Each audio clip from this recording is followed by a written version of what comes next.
Storm Tracker 6. This is Forecast First, sponsored by Auto Owners Insurance. Simple human sense.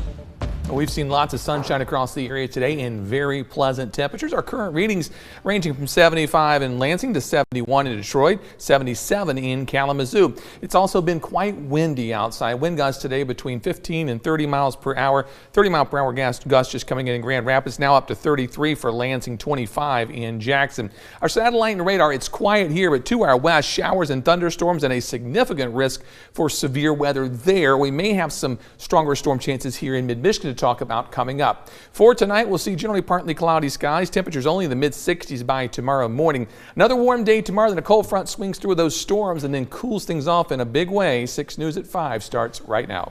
WLNS is here for you, celebrating 75 years of bringing you the news with 6 News at 5.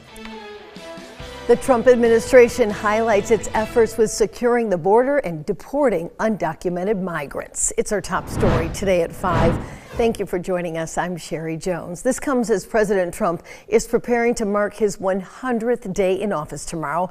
He's expected to amplify his achievements concerning the economy and social issues. Erica Brown has the latest from the White House. As President Trump approaches his 100th day in office Tuesday, his administration is showcasing his accomplishments, even as a new CBS News poll shows less than half of Americans approve of the job he's doing. President Trump has already delivered on hundreds of promises he made to the American people. On the White House North Lawn, the Trump administration touted its immigration crackdown with posters of people it identified as undocumented who were arrested for various crimes. This is the police with a search warrant. And over the weekend, DEA agents raided a nightclub in Colorado, saying they arrested more than 100 undocumented migrants and seized drugs and weapons. According to the CBS News poll, 56% of Americans approve of the president's program to deport immigrants who are in the United States illegally. America's borders are now secure because of President Trump. The White House, though, is facing questions about due process after 3 young children, all U.S. citizens, were removed with their mothers who were deported to Honduras. Border Czar Tom Homan defended those removals at the White House Monday. If you choose to have a U.S. citizen child, knowing you're in this country legally, you put yourself in that position. You put your family in that position. Homan said the administration has carried out approximately 139,000 deportations since President Trump returned to office. Erica Brown, CBS News, the White House. In the meantime, President Trump will visit Michigan tomorrow to celebrate his first 100 days in office. This marks his first trip to our state since getting reelected. The president is scheduled to speak at Macomb Community College in Warren at 6 p.m., doors opening just before 2 p.m. Well, nearly 100 days into President Trump's term, the latest CBS News poll shows he is steadily losing support on the key issue of the economy. 51% of those polled approved of his handling of the economy back in March. Now only 42% do. And nearly 50% of Americans feel his policies are making them worse off, even though inflation and mortgage rates have both fallen since President Trump took office. What this tells me is the uncertainty of tariffs. That's really more where people are focusing on, and that's reflecting in how they feel. Growing concern about the U.S. economy has caused a major sell-off on Wall Street. The market and 401ks have seen some of their worst days since the pandemic. And consumer sentiment has also fallen 4 straight months, with confidence in the economy dropping 32% since January.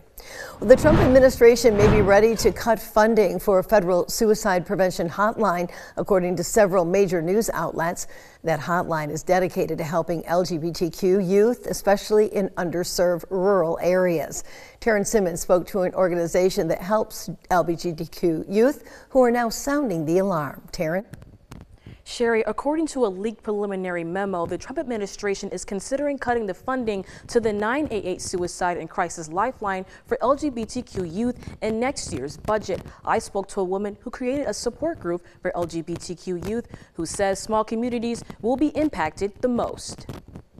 This will result in suicides among our youth, and I cannot think of a more devastating result from something that's coming from a government that is supposed to protect us. That's Christine Turpinning, the founder of I'll Be Your Rock, an LGBTQ plus youth service for rural areas. Turpinning says her journey started back in Vermontville in 2022. She wanted to support younger people from smaller communities who don't have access to queer resources. Because 60% of LGBTQ kids consider suicide and self-harm. And when I heard that statistic, as somebody who, barely survived coming out of the closet late in life myself, I couldn't bear the thought of us losing children to this or them feeling the way I did. She says they have chapters all across mid-Michigan, like Charlotte, Portland, and Hillsdale. As of February, 58,000 people have called 988 for their LGBTQ services. Without them receiving funding, they're going to have to cut back on services, and I'm afraid that if that number is not, their phone number is not available to kids, a lot more communities, both urban and rural, are going to feel the effects of this. Turpinning says there have been youth suicides in her community. He was a really nice kid. He was struggling with bullying and not feeling fully accepted or loved. Kelly Burhan says her friend was also one of them. With the help of these people, they're getting you out into the world. Turpinning believes it's her mission to help any child struggling with mental health issues simply by being their rock. Since we started I'll Be Your Rock, they call us because they have a friend in town. As it stands right now, the 988 Suicide LGBTQ Youth Hotline is still working, but we also have more resources for LGBTQ youth at WLNS.com. Sherry, back to you. Thank you so much, Taryn. Well, thick black smoke filled the air for miles in Lansing today, and now officials are working to find out what started that fire. As you can see, this happened right across the street from our TV station, and we could see that cloud of black smoke forming over Spare Time Entertainment Center from our studio. And we could also hear the sirens that were responding. We were initially called here for reports of a trailer on fire next to the structure. When we got here, we had realized that the fire had spread to the structure and roof line itself of Spare Time. We were able to quickly extinguish the trailer and the fire that had extended into Spare Time. It is contained to one side of the structure, did not spread throughout the structure. Spare Time. Officials are working to determine a cause of that explosion. Be sure to stay with 6 News on air, online, and through our 6 News app for the latest on that fire. From Storm Tracker 6, this is Weather First, sponsored by Auto Owners Insurance. Simple human sense. Severe weather is the name of the game over the next couple of days, with a huge risk off to our west. Thankfully, it won't be as high once it moves into mid-Michigan. There's a look to our west. Level 4 risk of severe weather today, and the biggest concern for folks in Minnesota into Wisconsin is going to be tornadoes. There is a significant risk of tornadoes in that area, so it's going to be a very long evening. It should weaken as it moves into northern lower Michigan, and we'll miss most of the storms from this first bout. Tomorrow is our chance for severe weather, and it's mainly south and east of Lansing, and there's questions as to whether storms will be able to form at all, and if they do, will they have a chance to become severe before they're out of our state, heading towards Ohio and towards this level 3 risk, and that's where we expect the bulk of the severe weather for tomorrow. Satellite and radar is all quiet this afternoon, just a few clouds filtering through. Now we're watching to the west as that severe weather begins to take shape and make its way on towards the east this afternoon. Precision cast through the overnight hours, there go the storms and the severe weather in northern lower. That's not to say there couldn't be a stray shower out there tomorrow morning, but we just don't anticipate a whole lot of activity. As the front begins to move through, this is when we expect to start to see a few showers and storms forming by 1 o'clock.